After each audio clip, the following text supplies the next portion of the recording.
Lighting plays a bigger role in our home than we think. It affects the way we feel, what we see, and our productivity. If you've ever had an interest in the best way to use lighting whilst keeping an aesthetic theme in various rooms and spaces, this episode is just for you. Lighting guru Stephen Pikus shows us how he creates stunning lighting fixtures from recycled material. Then we have Derrick Tabbert of Tabbert Interior Consultants, and he shows us how we should be lighting up the rooms in our homes. Interior designer Colette Angelucci of Colette Living gives us more lighting tips and possibilities. Keeping you inspired right here on Design for You.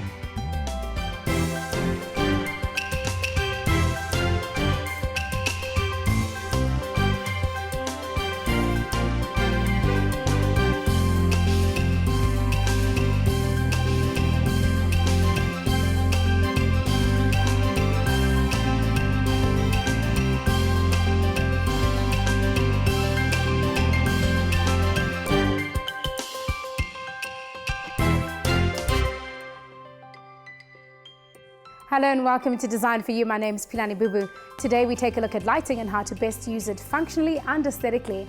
I have a personal obsession with lighting and what it does visually and philosophically. It stimulates sight and makes things more visible. Before we meet our next guest, Derrick Tabbert, here's Stephen Pikus with his upcycled, handcrafted lighting fixtures.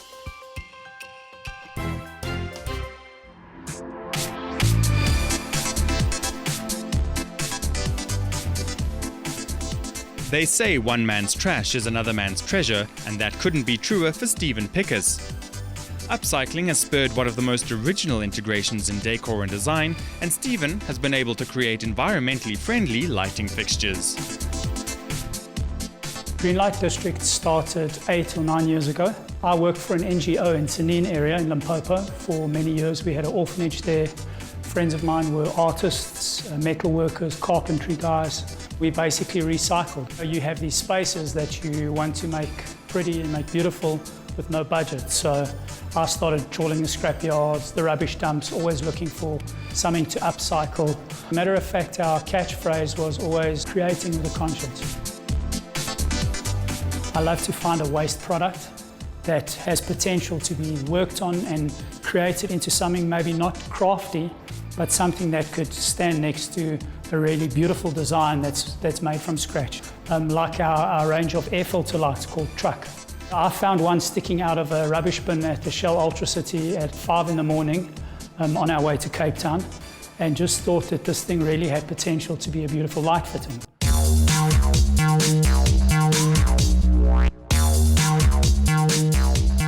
We deal a lot with recycled glass. We work with these guys that Jerez, the guys that push the trolleys, the recyclers in the streets. They collect a lot of glass for us. We've called them our fire and ice range of chandeliers because they really do look like fire and ice, and they are made out of bottles. So we've got drums at various places in Alexander Township and various places where people collect bottles for us. My right-hand man, his name is Vusi. He was a guy who Jerezes. He used to push a trolley in the street. The first time I met him a year and a half ago, he came to sell me bottles. And today his whole life has changed. He's got a team of about 15 guys that report to him that he's responsible for every day. At the moment, we are concentrating more on the clear glass. Then we take it to our workshop. We get full bottles and we break them and we partly sandblast them, partly tumble them to clean them. And by the end of the process, they become almost similar looking to a piece of glass you pick up on the beach, and then strung with a nylon twine. And hence, if you see the fitting behind us, it's literally every single piece is made individually. So we've done a lot of residential. I think more commercial. We do a lot of the more upmarket news cafes. We've done Rosebank. We've just finished a huge project at the Saxon Hotel where we made a whole range of chandeliers for over the treatment tables. The recycled glass incorporating chunks of pink Himalayan salt. It's a lot of work that goes into one of these fittings. I think often a person can be tempted to maybe use less glass, it's less work. And we really pack the chandeliers full. It really gives a beautiful diffused light when you don't actually see the bulb, or as little as possible. huge part of what we do is the story behind what we do. People care. We work a lot with unemployed guys, with NGOs that work a lot with recovering addicts, and that tells me that there's so much of a move in today's consumers, designers, whoever, that they want something that's handmade. They want something that they can connect with, you know.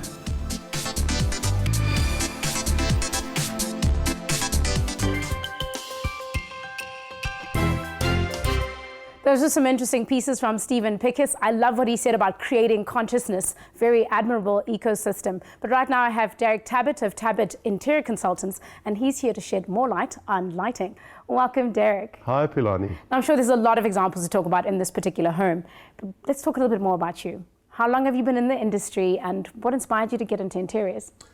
Well, I've been in the industry for about 20 years now, and from a very young age, I kind of knew that I wanted to do interior design. I had a very good art teacher in school, and she kind of guided me in that direction. Studied interior design in South Africa, also in Scotland, came back, worked for different interior design companies, did a bit of retail design, but my main focus now is doing high-end residential, and I do game lodges, and I do small boutique hotels. That's fantastic. Now, to have teachers that actually guide you is an amazing thing, because teachers make or break you. So you've been lucky enough to have that much time, but also this much experience. What's made you choose to focus on particular areas like game lodges, etc.? I was awarded a contract to do a beautiful 5-star game lodge near the Kruger.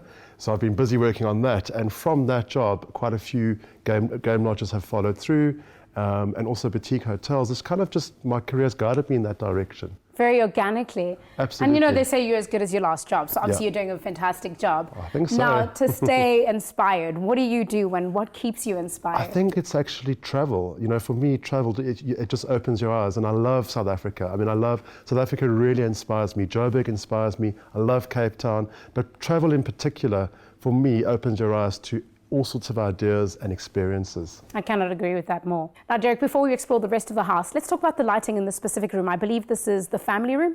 There's a lot of natural light. You can see over the kitchen counter, there's skylights, and also huge windows which open up onto the patio. So natural light here is very important. And in order to kind of really read that natural light, I've introduced a pop of color.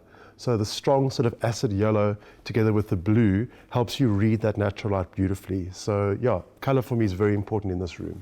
Please expand on reading light, because I didn't think that was a perspective that was going to come into play. So in terms of lighting, is that an important thing to remember?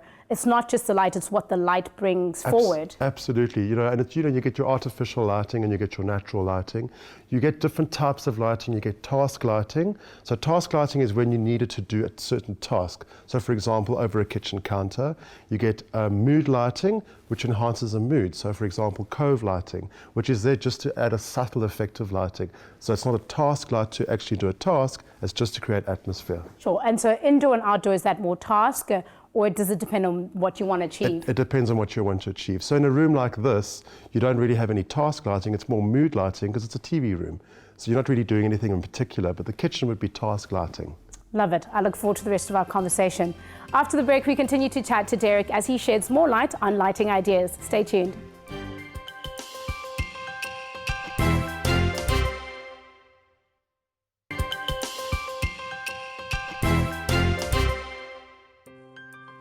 You're still watching Design for You, and we're talking lighting with Derrick. Derrick, we're in a pretty open plan area, and there's a lot of things happening here. But let's talk specifically about the dining room and what your intention was with, you know, do you call them chandeliers, drop lights? Pendant lights. Pendant lighting, yeah. They're very interesting. Let's talk about that. They are interesting. Well, I think it's important over a dining room table is to have your lighting that's quite subdued and quite toned down. You know, one can have downlighters, but I think on a separate circuit, it's quite important to have a pendant or a chandelier that must be on a dimmer. It's very important that that's on a dimmer. These particular lights are very, very contemporary. And you can actually see they're made of rubber, which is quite interesting. They don't look like rubber, but they're actually made of rubber. I believe you've also, you know, demarcated the space during the renovation. What was your thinking in doing that, considering how you wanted to light up this space? Well, being an open plan space, you need to try and demarcate. So what I've done through lighting is, for example, the pause area. I've got a floor lamp which sort of highlights the pause area, which is on its own circuit. So if you want to use that space, you can have just that light on, but maybe the other lights are off. So by using lighting, you can actually use an open plan space quite effectively. Talking about the pause area, I know quite a lot of us think of the lights that we plug into a system that already exists. What about lighting, like candles, and particularly thinking about that fireplace, the gas-driven fireplace? Yeah. Did you consider that? How do people bring those elements in? I think it's so important to bring some kind of anything other than electric lighting into a space, so candlelight or oil lamps. Beautiful to bring that in. I think a big mistake that people do is they don't bring enough of that in, and it just creates lovely ambience and interesting energy in the space. Let's talk about the things that people should consider and things that they shouldn't be doing with lighting. Yeah, I think one of the most important things for me, or something that really is a problem for me, is overlighting a space. And I cannot bear too many downlighters, especially when you look at a house from the exterior of a house. So for example, from a pool area, and you're looking into a lounge and all you see is an array of, just downlighters. It just completely kills the space. I think people tend to overlight, and I think it's much more important to have what I call perimeter lighting. So perimeter lighting are things like table lamps, floor lamps, and that's perimeter lighting that creates the mood rather than too much overhead lighting. So we're in the living space here. There's like floor lamps, there's the standing lamps that go on tables or the side tables.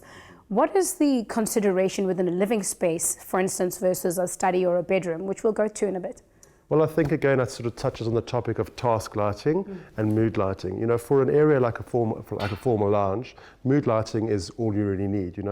If you want some kind of task lighting on a different circuit, you could have overhead lighting, such as downlighters. But for a lounge, mood lighting is the most important thing, and that's why perimeter lighting, as you mentioned, will create that mood. Zooming into task lighting and perimeter lighting, let's talk about the specific elements in the room and how lighting is, working to enhance those elements. Well, if you look at interior design, there are basic elements that one plays with. There's color, there's texture, there's contrast, there's form. And without lighting, you can't read any of those elements. So, through pin spots or lights that shine down onto certain items that have color, that really enhances it. Or, for example, a wall that's painted very, very dark. If you don't have lighting onto that wall, you can't read that depth of that color and the contrast. You have great examples of what you've just described in this room. Let's talk specifically about those. I think if you look at the buttoned ottoman, with that beautiful tan leather, and what we've done is we've actually put a pin spot directly over it, so it really highlights it, with lighting. Also the dark wall has some soft lighting, cove lighting shining onto the dark wall. The nice thing about the dark wall is that also if you put light artwork onto the dark wall and light it beautifully, it creates such good contrast. And then there's the floor lamp. Well, the floor lamp, it's important to have multiple sources of light in a space. As I mentioned before, perimeter lighting. So that's one example of how one can bring in soft lighting, floor lamp, against a sort of relatively textured wall. And having that dark shade, when it's off, it's a very, very solid, solid shade. But when the light's on, it just creates this lovely softness around it. That's great. We've covered a lot here. Shall we move into one of the bedrooms? Yeah, sure.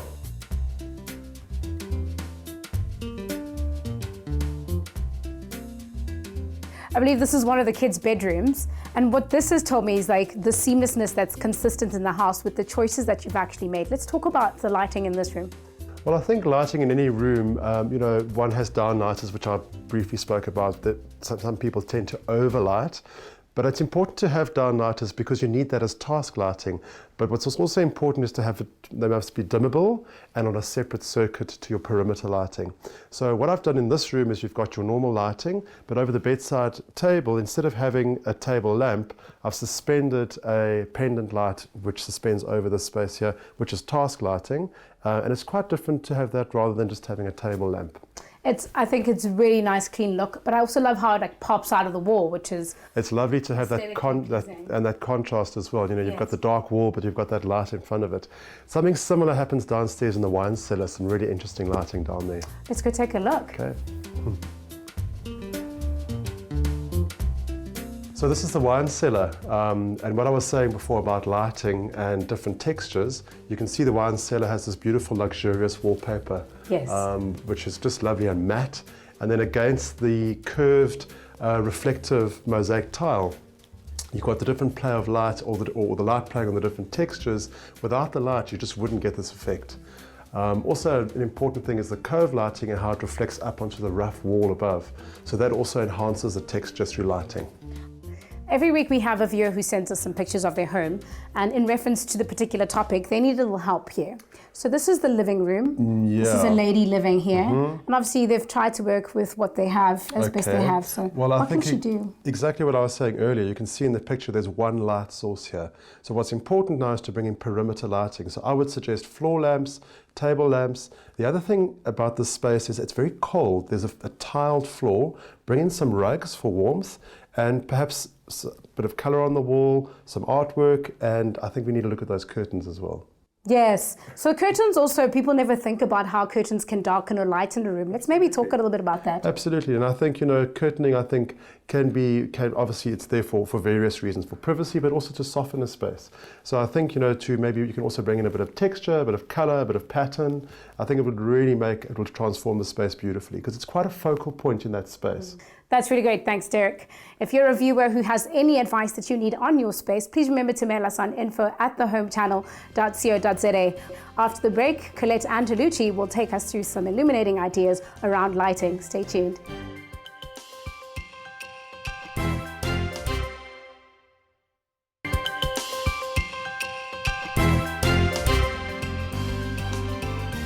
Here's Colette Angelucci shedding more light on some of her lighting expressions.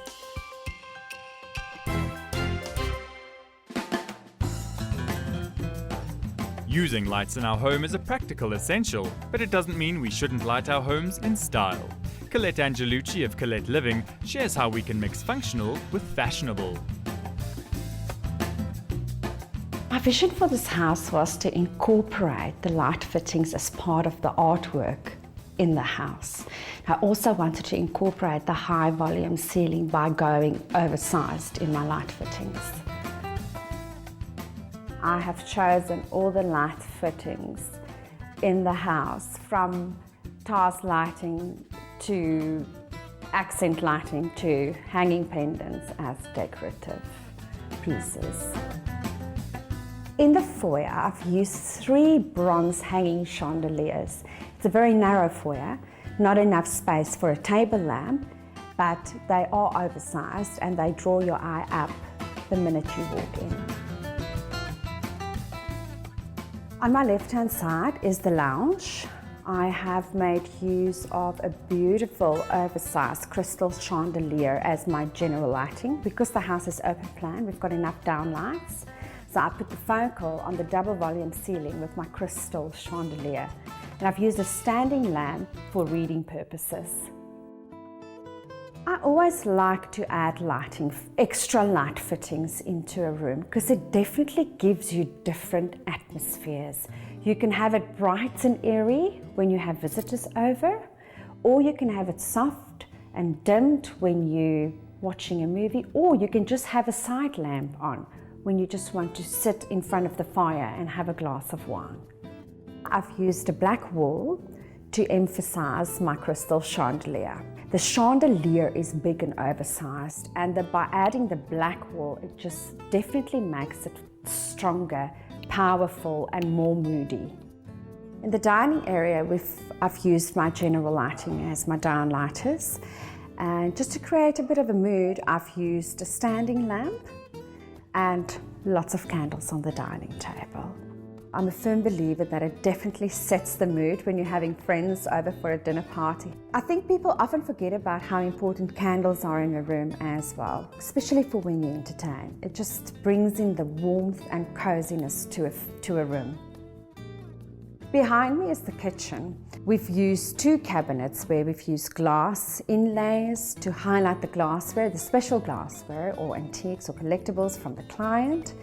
To highlight that can also be set as mood lighting. For when you have a dinner party, you can switch off the general lighting and only have the cabinet lighting on.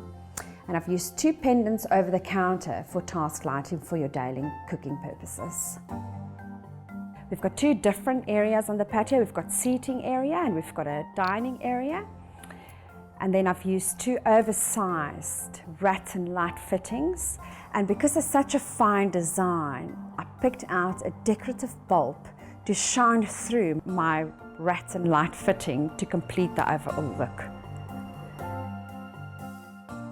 In the bedroom, I've used a hanging pendant light instead of your normal bedside lamps. I like to keep the pedestals open, or to have the pedestals available for books, photos, even just a coffee mug. I've used an industrial glass pendant light fitting in this room, imported from India. They just had such a soft, even though they were industrial, they just had such a soft touch to them, and it was very suitable for this specific bedroom. I've used a small industrial table light fitting next to the client's feeding chair for the night rolls, the wake up during the night to feed the baby. We've used a very soft bulb in this specific light fitting, just not to have the necessary light, which also serves the purpose of task lighting.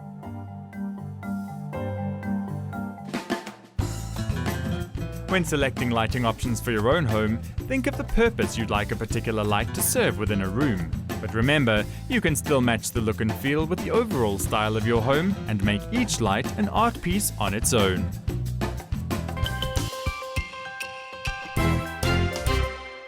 Derrick, one last final practical tip.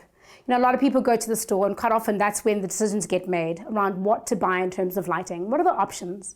There's various options when it comes to light bulbs. I mean, traditionally it's always been incandescent light bulbs, which are your conventional, your filament bulbs. But now with energy saving and LED lighting, that's what people use these days. The biggest mistake for an interior, in my opinion, is to go for cool white light bulbs. It just makes the space feel like a hospital. It's clinical. It's not a nice warm light. So always go for the warm light option. Don't go for the daylight, and don't go for the cool white option. And then you've also got sustainability that we need to consider with energy saving. What are the other options that we have with that? Well, I think what I mentioned before, I think there's also a trend towards kind of oil lamps and candlelight as well. And I think one should really start embracing that as well, because you're right, sustainability is a big topic. Absolutely. Thank you so much, Derrick, for your time. It's been really enlightening. It's my pleasure, Pilani.